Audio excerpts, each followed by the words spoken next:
Hey, all, Michael Lunsford here, Citizens for New Louisiana, and I have with me Miss Amanda Martin, and she's running for Division M, D. D, Division D of the 15th Judicial District Court. Yes. All right. Yes. So, Division and D. listen, y'all, I'm paying attention to this, and there's so much going on this ballot on November the 3rd that nobody can possibly keep up with it all. That's why we're putting this out. If you are in a position that you're going to be voting in Division D, educate yourself. So, Ms. Amanda Martin, tell us a little bit about yourself, your candidacy. What got you on this path? How did you arrive at running for judge?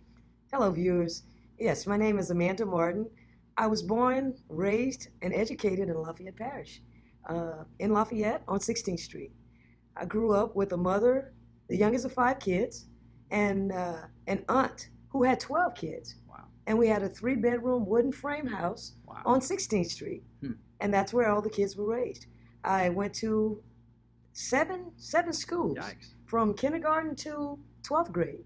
I went to Vermilion, La Rosen, Edgar Martin, L.J. Alamon, Wow. Paul Bro, Lafayette High, and then I was a proud graduate Spartan, Ove Como High School.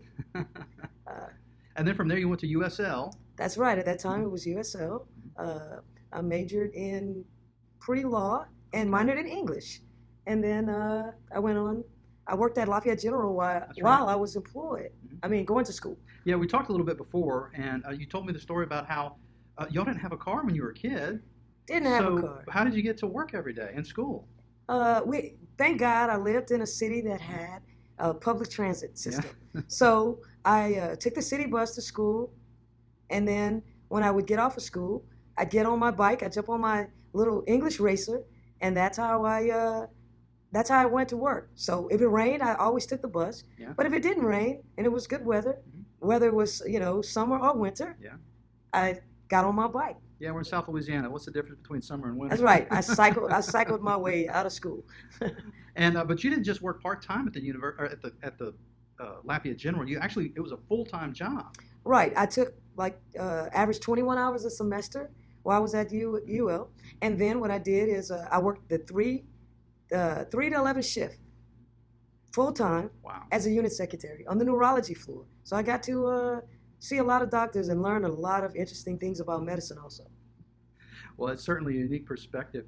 So you when you graduated, well, actually, you went to Southern Law School in Baton Rouge. I did. Okay. I did. In 1985, I entered law school. It was funny because I was actually at the time before I went to law school, although I had completed the Bachelor of Arts in pre-law, I was also thinking about being a doctor. So I didn't know. I was kind of being influenced by doctors that, hey, you love the hospital, so maybe we need new, young doctors coming up. But then I thought, no, I'm going to I said, I'll just go to law school. So I applied late, and probably about a week before school started, I got admitted into law school. Wow. So that was awesome.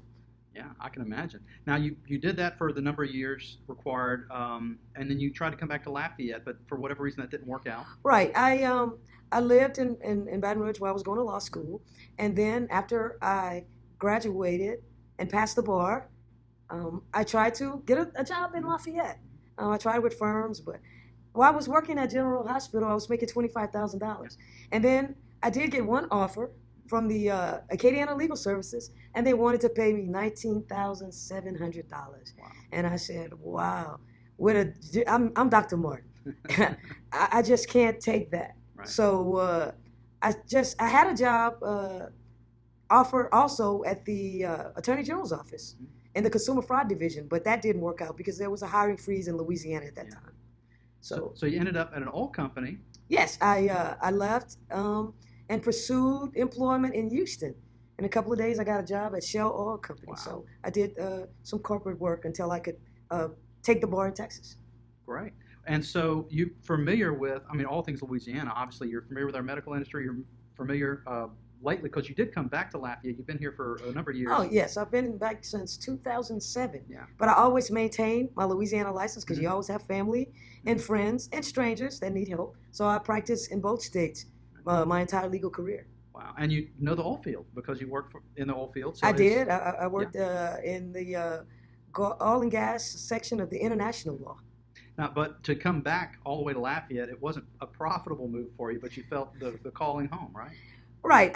When after I left Shell, I actually came home in '94 because my mother was ill and had a heart attack, and she was a school teacher and she had to retire from teaching school. So I came back to take care of my mother. But then I asked her after a year when she got better, I asked her if she could give me my wishes, just bless me with continuing my legal career in Texas because I had opportunities there. So I went and I hung up my shingles, and I had a private practice for 20 years. So you ran a business I did as run in a business. addition to all of this. I had Wow. I was a solo practitioner. I also worked and did work with Chase Bank. Mhm. I was the creditor lawyer, and also I worked with other firms out of Dallas. Wow, very well-rounded background. Yes, I've been practicing law for over 30 years. Wow. So after I always wanted to come back permanently in Lafayette because I wanted to serve my community. I love Lafayette. That's just my home, and the majority of my family lives here. So what I did was I came back. I left six-figure job to come back here, and just to at first when I got here, I stayed home for a couple of months, and then I said, "You better get to work." So what I did was I got a job at the public defender's office. Okay. Uh, And you did that for a number of years. I did that for 7 years. I Wow. worked in all three parishes, which is comprised of the 15 JDC, which is Lafayette, Acadia, and Vermilion Parish. Wow. So, as at the public defender's office, you learned a lot about what goes on, obviously, in the courtroom here locally, the same kind of courtroom setting that you're running for now. So you're very familiar with it. I have hands-on experience. Uh, I worked in the courtroom. I've also worked with specialty courts. I've worked with the dockets.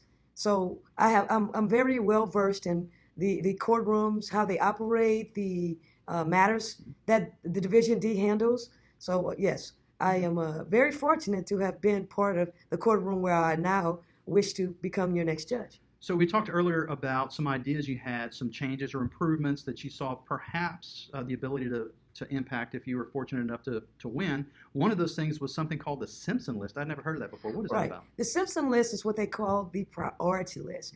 Because there are so many hundreds of cases that can appear on a docket, on a daily docket, the Simpson list is like a time conservative docket. What it does is allows the district attorney's office to place the dockets the cases that matter first, the cases that are older, the cases that are prepared and ready to go for trial, so that we don't have all these hundreds of cases on a docket that keeps getting continued to the next docket. So what it does is it conserves time, and we're able to prioritize cases so that we can move through dockets more quickly, effectively, and efficiently.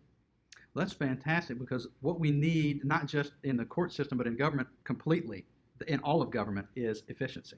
Right, and what it does also is you limit the number of people that have to appear in court, so then you don't have the overcrowding. And with Right. COVID-19 going on, we have you can place the safety Right. security measures both in the safety with the bailiffs and the people who work in the courtroom, and the safety for the other people who come into Right. court. All right, well, Miss Amanda Martin, and look, if you will, now's the time. If you want to directly talk to the voters and let them know in your district why you are the right choice for that position, go right ahead. I'm the right choice for that position. There's no question that I am the most qualified candidate running in Division D. I have the most experience, over 30 years. I've also tried more cases than any other candidate. Uh, I've worked, as I said earlier, in different facets of law, both criminal and civil, as a solo practitioner, a public defender. I left my job to pursue this candidacy as an assistant attorney general. That's right. That's right.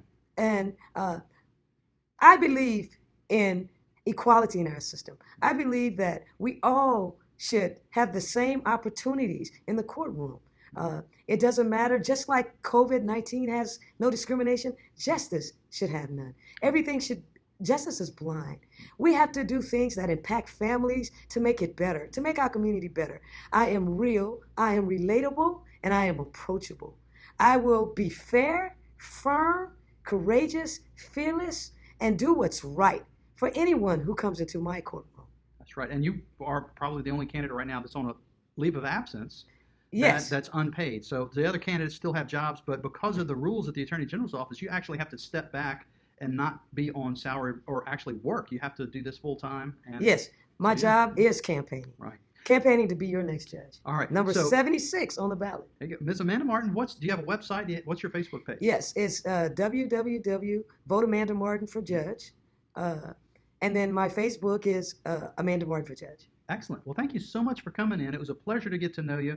And listen, y'all, November 3rd's coming. You have to educate yourself before you show up in the voting booth. Thank you all for tuning in, and we'll do this some more. Thank you.